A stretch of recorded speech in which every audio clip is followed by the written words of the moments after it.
হরে কৃষ্ণ।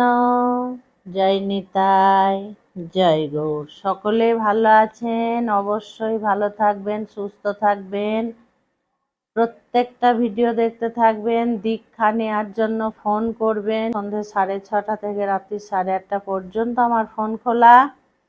একাদশীর বই হাতে। একাদশী আবারও চলে এলো। অজ্ঞান তিমিরান্ধেশ ব্রতে নানেন কেশব প্রসীদ সুমুখনাথ জ্ঞান দৃষ্টি প্রদ ভব। এটা হচ্ছে পারণ মন্ত্র। এতদিন মায়েদের এই পারণ মন্ত্র মনে থাকার কথা। আমি তো প্রচুর ভিডিওতে বলে দিয়েছি, মুখস্থ হয়েছে কিনা আমি জানি না। তো আর কিছুদিন আমি বলবো, যদি মুখস্থ হয়ে যায় তাহলে আমাকে কমেন্টে লিখবেন, আর যদি আপনাদের মুখস্থ না হয় সেটাও লিখবেন। মহারাজ যুধিষ্ঠির বললেন, হে কৃষ্ণ, পুরুষোত্তম মাসের কৃষ্ণপক্ষের একাদশীর নাম কি? পুরুষোত্তম মাস উল্লেখ করা হয়েছে। আমরা এবার খুব ভাগ্যশালী যে পুরুষোত্তম মাসে অধিক একাদশী দুটো পেয়ে গেলাম। একটা তো হয়ে গেল পরমা, এবার এইটা পদ্মিনীটা হয়ে গেল, এটার নাম পরমা।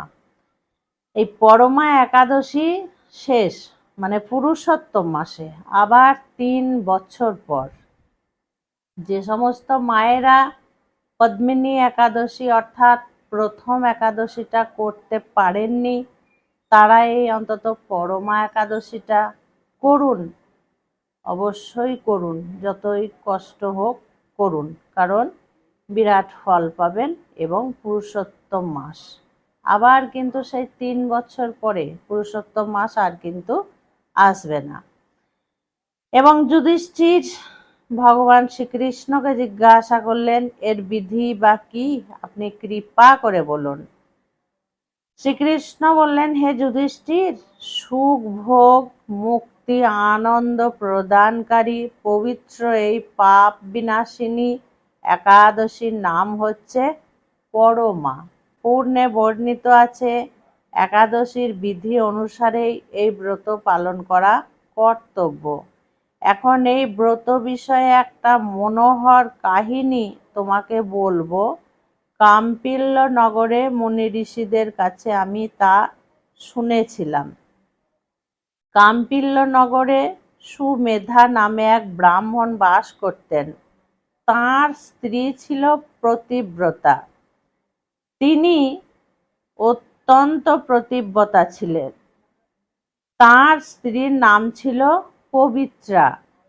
এই পবিত্রা ছিলেন ভীষণ প্রতিব্রতা, কিন্তু পূর্বে কোনো কর্মের ফলে এই ব্রাহ্মণ ধনহীন হয়ে পড়েন। কোনো ধন এই ব্রাহ্মণের ছিল না, মানে এক কথায় বলে উনি একজন ভিক্ষুক হয়ে জীবনযাপন কাটাতেন। ভিক্ষা চেয়েও তার কিছুই কিন্তু জুটতো না। ভিক্ষা করতে যেতেন, কিন্তু ওনার ভিক্ষা জুটতো না, কেউ ভিক্ষা দিত না। কিন্তু তার স্ত্রী নিজ পতির সেবা নিষ্ঠা সহকারে করতেন। এই পবিত্রা নিষ্ঠা সহকারে স্বামীর সেবা করতেন। গৃহে অতিথি সেবার জন্য প্রয়োজনে কিন্তু তিনি অনাহারে থাকতেন, মানে অতিথি এলে সেবা করতেন, তাকে নিজে অনাহারে থাকতেন। স্বামীকে কখনো সে এই কথা বলতো না, এবং গৃহে অন্ন নেই এটাও কিন্তু সে নিজের স্বামীকে বলতো না। পত্নীর শারীরিক দুরবস্থা দেখে বা তার কথা চিন্তা করে ব্রাহ্মণ নিজেই ভাগ্যকে দোষারোপ করতে লাগলেন, নিজের ভাগ্যকে দোষ দিতে লাগলেন। একদিন পত্নী প্রিয়ংবদাকে বললেন, হে কান্তে, আমি ধনবান মানুষের কাছেও ভিক্ষা চেয়েও পাই না। আমি ধনবান মানুষদের কাছে গিয়ে দেখেছি, ভিক্ষা চেয়েছি, কিন্তু আমি পাইনি, তারা দেয়নি আমাকে। বলো এখন আমি কি করব? ধন সংগ্রহের জন্য আমি অন্য কোথাও যেতে চাই। তুমি আমাকে অনুমতি দাও। ব্রাহ্মণ পত্নী তখন তাকে বললেন, হে বিদ্বান, এই জগতের মানুষ তার পূর্ব সঞ্চিত ফল ভোগ করে। সত্যিই তাই, আমরা কিন্তু আগের জন্মের পাপ পুণ্যি, খারাপ ভালো সব কিন্তু আমরা ভোগ করি। পূর্ব জন্মে কোনো ফল না থাকলে স্বর্ণ পর্বতে গেলেও কিচ্ছু পাওয়া যাবে না। ভাগ্যে যদি আমার না থাকে তাহলে কিন্তু আমি স্বর্ণের পর্বত অর্থাৎ স্বর্ণের পাহাড়ে গেলেও আমি কিছু পাবো না। হে স্বামী, পূর্বজন্মে আমি অথবা আপনি কেউই ধন সম্পদ ইত্যাদি কোনো কিছুই সৎ পাত্রে দান করিনি। কাউকে কিন্তু আপনি বা আমি দান করিনি, তাই আমরা এখন কিচ্ছু পাচ্ছি না। মায়েরা, আমি অনেক রকমের দানের কথা বারবার বলেছি, তার মধ্যে কিন্তু অন্নদানকেও শ্রেষ্ঠ দান বলা হয়েছে। অন্নদানটা কিন্তু খুব দরকার। তাই আমাদের ভাগ্যে যা আছে তা এখান থেকেই লাভ হবে। আপনাকে ছাড়া আমি এক মুহূর্তও থাকতে পারবো না। কেননা পতিহীনাকে দুর্ভাগা বলে সবাই তখন নিন্দা করবে। অতএব এখানে যা ধন লাভ হয় তা দিয়ে দিন যাপন করুন। একটা কথা আমার মনে পড়ছে, জানেন, এক ভিক্ষুক ওই রকম, সেও কিন্তু ব্রাহ্মণ ছিলেন। উনি শিব ভক্ত ছিলেন, শিবকে খুব ভালোবাসতেন। তো প্রত্যেক দিন ভিক্ষা করতে যেত, কিন্তু কিচ্ছু পেত না, নিরাশ হয়ে ঘরে ফিরে আসতো। এই দেখে একদিন মা পার্বতী কিন্তু ভীষণ দুঃখ পেয়ে কষ্ট পেয়ে ভোলেনাথকে বলেছিল যে ও তো আপনার ভক্ত, আপনি অন্তত আজকে ওকে কিছু দিন। তো ভোলেনাথ বলেছিলেন যে পার্বতী, ওর ভাগ্যে কিন্তু নেই, ও কিছু পাবে না, আমি দিলেও ও পাবে না। তো মা দুর্গা দেবী তখন বললেন, না, দিতেই হবে, আপনি দিন তো। তো ভগবান কি করলেন, অনেকটা পরিমাণে স্বর্ণ মুদ্রা একটা কাপড়ে বেঁধে রাস্তায় ফেলে দিলেন। সেদিন দুর্ভাগ্য সত্যি, দেখুন, 10 হাত দূরে স্বর্ণ মুদ্রা পড়ে আছে, আর সেই ব্রাহ্মণ অন্ধ সাজলো যে আজকে আমি অন্ধ সেজে দেখি কেউ আমাকে ভিক্ষা দেয় কিনা। ঠিক ওই টাইমটুকু স্বর্ণতে তার পা ঠেকলো। সে ভাবলো কোনো ইট পাটকেল পাথর টাথর হবে, রাস্তায় মাটি টাটি হবে, আমার পায়ে ঠেকলো। সে কিন্তু চেয়ে দেখলো না, সে অন্ধ সেজে বেরিয়ে গেল। তখন ভোলেনাথ পার্বতীকে বলছেন, দেখেছো পার্বতী, আমি বললাম না ভাগ্যে ওর নেই, 10 হাত দূরে আমি দিলাম আর ও আজকেই অন্ধ সাজলো, যদি ভিক্ষা পাওয়া যায়। তো এইরকম কিন্তু অনেক কথা আমরা শুনি, সত্যিই তাই, ভাগ্যে না থাকলে কিচ্ছু পাওয়া যাবে না।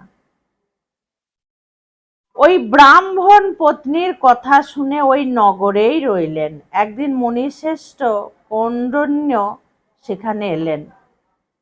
তাকে দেখে সুমেধা খুব খুশি হলেন। ব্রাহ্মণ স্বস্তিক মুনিকে প্রণাম জানালেন, সুন্দর আসন দিয়ে তাঁর পুজো করলেন। ওই দম্পতি আনন্দ সহকারে মুনিকে ভোজন করালেন। এরপর ব্রাহ্মণ পত্নী জিজ্ঞাসা করলেন যে, হে মুনিবর, কিভাবে দারিদ্রতা নাশ হয়? বিনা দানে কিভাবে ধন বিদ্যা স্ত্রী লাভ হয়? আমার স্বামী আপনাকে এখানে রেখে ভিক্ষার জন্য দূর দেশে যেতে চান, কিন্তু আমি তাকে যেতে নিষেধ করেছি। এখন আমাদের ভাগ্যবশে এখানে আপনার শুভ গমন হয়েছে। আপনার কৃপায় আমাদের দারিদ্রতা অবশ্যই নাশ হবে। দারিদ্রতা বিনষ্ট হয় এমন কোনো ব্রত তপস্যার কথা আপনি কৃপা করে আমাদেরকে বলুন। এই কথা শুনে মুনিবর বললেন, পুরুষোত্তম মাসের কৃষ্ণপক্ষে পরমা নামে সর্বশ্রেষ্ঠা এক একাদশী আছে। এই তিথি ভগবানের অতীব প্রিয়তমা। এই ব্রত পালনে মানুষ অন্ন, ধন সম্পদ আদি সবই লাভ করে থাকে। এই সুন্দর ব্রত ধন সম্পত্তি কুবের প্রথম করেছিলেন। যে ধন সম্পত্তির রাজা, যার কাছে ধন সম্পত্তির ভাণ্ডার রয়েছে, কুবের দেবতা, তিনি কিন্তু এই ব্রত করেছিলেন। রাজা হরিশ্চন্দ্র এই ব্রত পালনে স্ত্রী, পুত্র, রাজ্য ফিরে পেয়েছিলেন। হে বিশালাক্ষী, এই জন্য তোমাকেও এই ব্রত পালন করতে হবে। তুমিও এই ব্রত পালন করো। হে পাণ্ডব, কৌণ্ডলীয় মুনির উপদেশে পতি পত্নী উভয়ে একসঙ্গে বিধিমতো পুরুষোত্তম মাসে পরমা একাদশী ব্রত পালন করলেন। ব্রত সমাপনের পর রাজভবন থেকে এক রাজা কুমার তাদের কাছে এলেন। ব্রহ্মার প্রেরণায় তিনি বহু ধন সম্পদ, নতুন গৃহ ও গাভী এই দম্পতিকে দান করলেন। এই দানের ফলে মৃত্যুর পর সেই রাজা বিষ্ণুলোক প্রাপ্ত হয়েছিলেন। এইভাবে পরমা ব্রতের প্রভাবে ব্রাহ্মণ দম্পতির সকল দুঃখের অবসান হলো। যে মানুষ এই একাদশী ব্রত পালন না করে, তিনি 84 লক্ষ যোনিতে ভ্রমণ করেও কখনো সুখী হন না। কত বড় কথা! মায়েরা মন দিয়ে শুনে দেখুন, এটা কি বলেছে, 84 লক্ষ যোনি ভ্রমণ করেও কিন্তু সুখী হতে পারেন না। বহু পূর্ণ কর্মের ফলে দুর্লভ মানব জন্ম লাভ হয়। তাই মানব জীবনে এই একাদশী ব্রত পালন করা অবশ্যই কর্তব্য। এই মাহাত্ম্য শ্রবণে মহারাজ যুধিষ্ঠির তাঁর আত্মীয় বর্গের সঙ্গে এই ব্রত পালন করেছিলেন। আমি আবারও বলছি, এই একাদশী পুরুষোত্তম মাসের শেষ একাদশী। আমার যারা ভিডিও দেখেন তারা কিন্তু অবশ্যই এই একাদশী পালন করবেন। আপনাদের অবশ্যই দুঃখ দুর্দশা ঘুচবেই ঘুচবে। কারণ শাস্ত্র তো মিথ্যা কথা বলে না। মাসে 2টো একাদশী আমরা করি, এবার অধিক একাদশী আমরা পেয়েছি। আর আমাদের যা এখন মৃত্যুটা সামনে এসে গেছে, মানুষ এই আছে এই নেই। কারণ কিভাবে যে মৃত্যু ঘটে যাচ্ছে সেটা আমি তো নিজে প্রমাণ। কারণ আপনাদের বাবা সেটা আমাকে দেখিয়ে দিয়ে গেলেন। মানুষ এখন চলতে ফিরতে মারা যাচ্ছে, রাত্রে শুয়ে সকালে আর নেই। যে শুভ কাজে দেরি নয়, শুভস্য শীঘ্রম। এই একাদশী ব্রত যদি আমরা করি, দেখুন অনেকেই বলবে সব মিথ্যা। আচ্ছা ঠিক আছে, আমি মানলাম মিথ্যা। আয়ুর্বেদ গ্রন্থতে বলা হচ্ছে উপবাসটা খুব দরকার, এবং তার সঙ্গে ডাক্তারবাবুরাও বলে যে মাসে অন্তত 2 দিন বা 3 দিন বা 1 দিন উপবাস থাকা, মানে না খেয়ে থাকা। এবার আমাদের এমন স্বভাব, আমরা কোনো বার ব্রত ছাড়া কিন্তু উপবাস করব না, এমনি নর্মাল আজ আমি খাবো না, যাজ্ঞা আজকের দিনটা, কেউ করতেই পারবে না। যার জন্য ধর্মের সঙ্গে বিজ্ঞানের প্রচুরভাবে মিল আছে। এই শরীরকে একদিন রেস্ট দেওয়া খুব দরকার। কেন বলছি, আপনারা দেখেছেন জাঁতা, আগেকার জাঁতা চাকি পিষতে পিষতে পিষতে পিষতে ধার ক্ষয়ে গিয়ে প্লেন হয়ে যেত, এবং গম কলে ধান কলে যেগুলোর দ্বারা পিষাই করা হয় তাদেরকে কিন্তু আবার পিটিয়ে পিটিয়ে ধার করা হয়, কারণ তাদের কাজ করতে করতে তারা ক্ষয়ে যায়।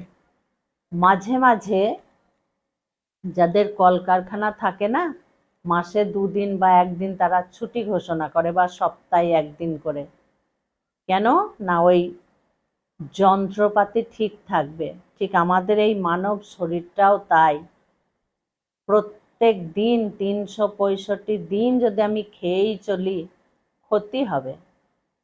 তার জন্য একদিন উপবাস দেওয়া দরকার। যেদিন আমরা উপবাস থাকি পরের দিন দেখবে খাবার খেতে এত ভালো লাগে, এত ভালো লাগে, আর এত আরাম হয় শরীরে, তখনই বোঝা যায় যে হ্যাঁ, উপবাসটা খুব দরকার। তো অবশ্যই একাদশী পালন করুন, হালকা খাবেন, বেশি নয়। এবার একাদশী কবে, আমি সময় এবং তারিখটা জানিয়ে দিচ্ছি। এই একাদশীটা পড়েছে বাংলা জ্যৈষ্ঠ মাসের 27 তারিখ। বাংলা জ্যৈষ্ঠ মাসের 27 তারিখ বৃহস্পতিবার, এবং ইংরেজির 11 তারিখ। ইংরেজির 11 তারিখ মানে জুনের 11 তারিখ।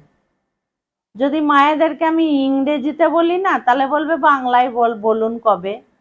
আবার যদি আমি বাংলায় বলি, বলবে কিছু ব্যক্তি আবার বলবে ইংরেজিতে বলেন। যার জন্য আমি দুটোই তুলে ধরলাম। খুব ভালো থাকবে, সুস্থ থাকবে, এইভাবে কিন্তু প্রত্যেকটা ভিডিও দেখতে থাকবে আর একাদশী পালন করবে। আজকে আসছি। হরে কৃষ্ণ, জয় নিতাই, জয় গৌর।